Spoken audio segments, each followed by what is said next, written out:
Bismillahirrahmanirrahim. Assalamu alaikum dear student. I am Amreen Ibrar. Our topic is coordinate geometry, chapter 7, exercise 7.1 from book New Additional Mathematics, question number 3. Exercise 7.1, question number 3.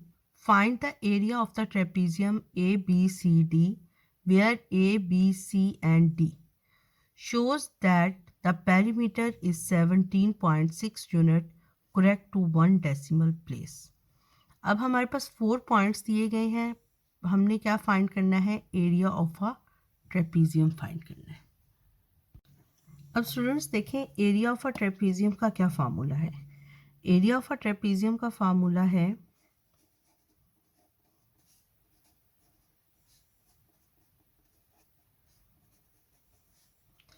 1/2 into height between two parallel sides और sum of the lengths of two parallel sides, यानी two parallel sides A plus B कोई सी भी length होगी उनका add कर दें और उनके दरमियान जो परपेंडिकुलर डिस्टेंस है उससे मल्टीप्लाई करके डिवाइडेड बाय 2 कर दें, तो this is the area of trapezium.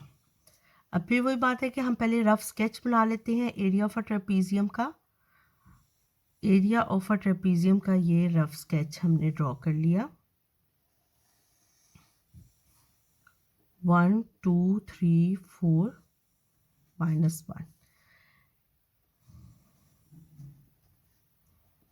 x is equal to 4 y is equal to -1, ये हमारे पास A पॉइंट है।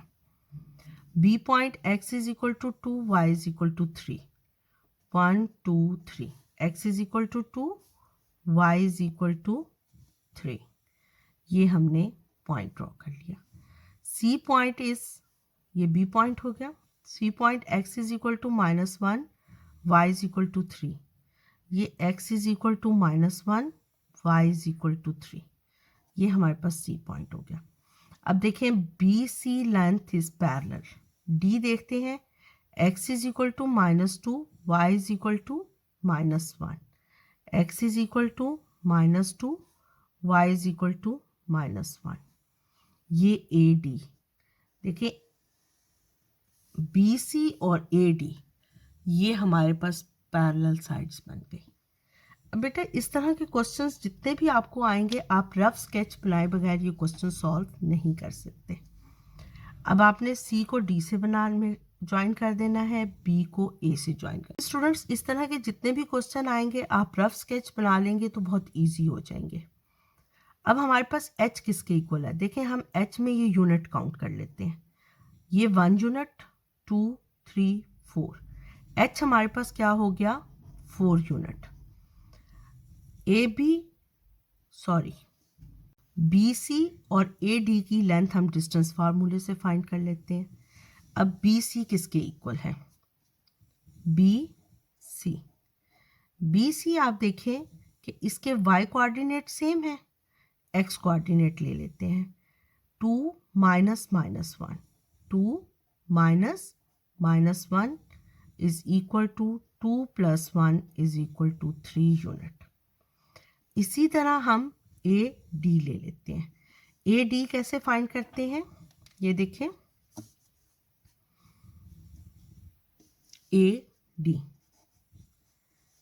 AD लेंथ फाइंड करनी है। A और D में आप देखें y कोऑर्डिनेट सेम है, तो क्या हो जाएगा? 4 - -2 is equal to 4 + 2 is equal to 6।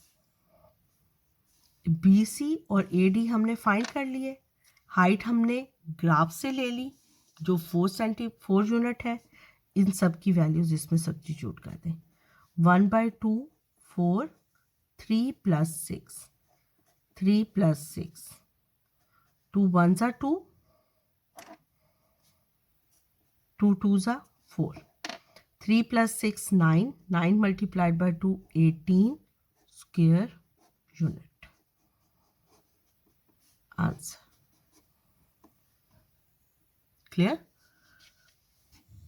अब स्टूडेंट्स यहाँ पर कई बच्चे कहेंगे कि आपने BC में C को पहले नहीं लिखा और B को बाद में नहीं लिखा, यानी आपने इसको इस तरह क्यों नहीं BC को फाइंड किया? BC is equal to x2 ये है y -1 -2, तो देखें इस मॉड का मतलब क्या होता है कि जब भी ये वैल्यूज़ क्या होंगी, -3 भी होंगी तो ये +3 हो जाएगा। क्लियर? यही बात मैंने आपको समझाई थी कि जब भी ये नेगेटिव में भी आंसर आएगा तो आपने उसको पॉजिटिव में लिखना है। जब नेगेटिव में केस बन जाए तो आपने इसको फिर 2 मोड्स लाइंस लगा देनी है ताकि ये हमारा इसके अंदर से पॉजिटिव आंसर आ जाए। इसी तरह AD में भी -2 -4, -2 -4 लिखने की बजाय मैंने 4 -2। बेहतर यही है कि आप ग्रेटर वैल्यू में से स्मॉलर वैल्यू को सब्ट्रैक्ट कर दें। अदरवाइज अगर ये सिचुएशन आ भी जाती है तो आपने मोड में लिखकर उसको पॉजिटिव कर देना है।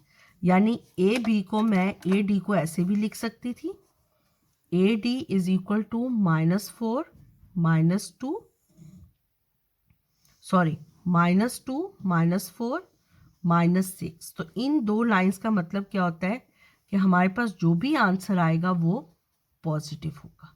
फिर आपने इसको इस तरह लिख देना है। ठीक है, आप यहाँ पर भी इस तरह लिख सकते हैं, इनके गिर्द ऐसे लाइंस लगा दें तो 3 आंसर आ जाएगा। यहाँ पर भी लिख दें, आपका आंसर बल्कि ज़्यादा एक्यूरेट है। क्लियर? आपकी बुक में जो एग्जाम्पल सॉल्व है उन्होंने नहीं लगाया हुआ, और ग्रेटर में से स्मॉलर वैल्यू को सब्ट्रैक्ट किया हुआ है, और अगर नेगेटिव कंडीशन आ भी गई है तो उन्होंने उसको पॉजिटिव में चेंज कर दिया। लेकिन असल इसका बेसिक वो जो फार्मूला है वो यही है कि BC में यहाँ पर BC में आप देखिए y कोऑर्डिनेट 0 हो गया, तो आप इसको इसी तरह लर्न कर लें, x2 - x1 होल स्क्वायर। इस फॉर्म में कभी भी मिस्टेक नहीं होगी। और AD में हमारे पास क्या है, y कोऑर्डिनेट सेम है तो भी x2 - x1 कर लें। और अगर आपका कोई भी y कोऑर्डिनेट EF एक लेंथ अपने फाइंड करनी है और x कोऑर्डिनेट सेम है तो आप उसको लिख लें y2 - y1 होल स्क्वायर। अब देखें इस कंडीशन में अगर -6 आएगा तो आपने स्क्वायर के साथ इसको स्क्वायर रूट को कट नहीं करना, आपने -6 का स्क्वायर लिया वो 36 आ गया और उसका स्क्वायर रूट ले लेंगे तो 6 है। लेकिन इतनी लंबी कैलकुलेशन से बेहतर है कि आप ये याद कर लें कि हमने हमेशा पॉजिटिव डिस्टेंस लेना है।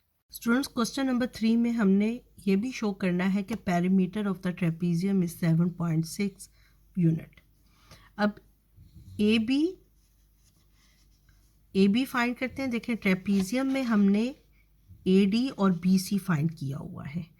BC is equal to 3 unit and AD is equal to 6 unit. अब हमने डिस्टेंस फार्मूला यूज़ करते हुए AB और CD फाइंड करना है। AB is equal to x2 - x1 2 - 4 whole square plus 3 - -1 + 1 whole square is equal to -2 whole square 4 whole square 16 20 square root 20।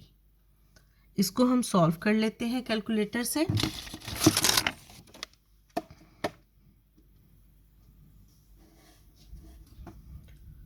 Square root 20 is equal to 4.47। इसी तरह हम CD की length find कर लेते हैं। CD is equal to -2 + 1 whole square plus -1 -3 whole square is equal to -2 + 1 -1 whole square plus -4 whole square. CD is equal to 1 + 16 square root 17। अब हम square root of 17 ले लेते हैं।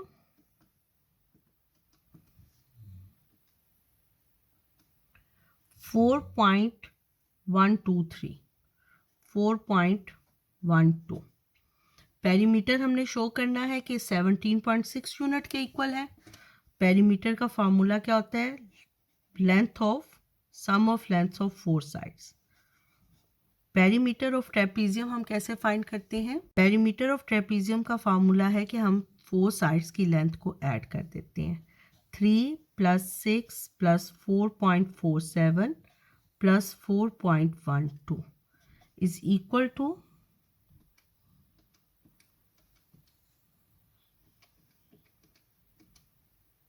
17.59। तो 1 डेसिमल प्लेस तक लिखना है 17.6 यूनिट। आंसर। स्टूडेंट्स, अगर आपको मेरा चैनल अच्छा लगा है तो मेरे चैनल को सब्सक्राइब कर दें और नोटिफिकेशन के लिए बेल आइकन को प्रेस कर दें। अल्लाह हाफिज़।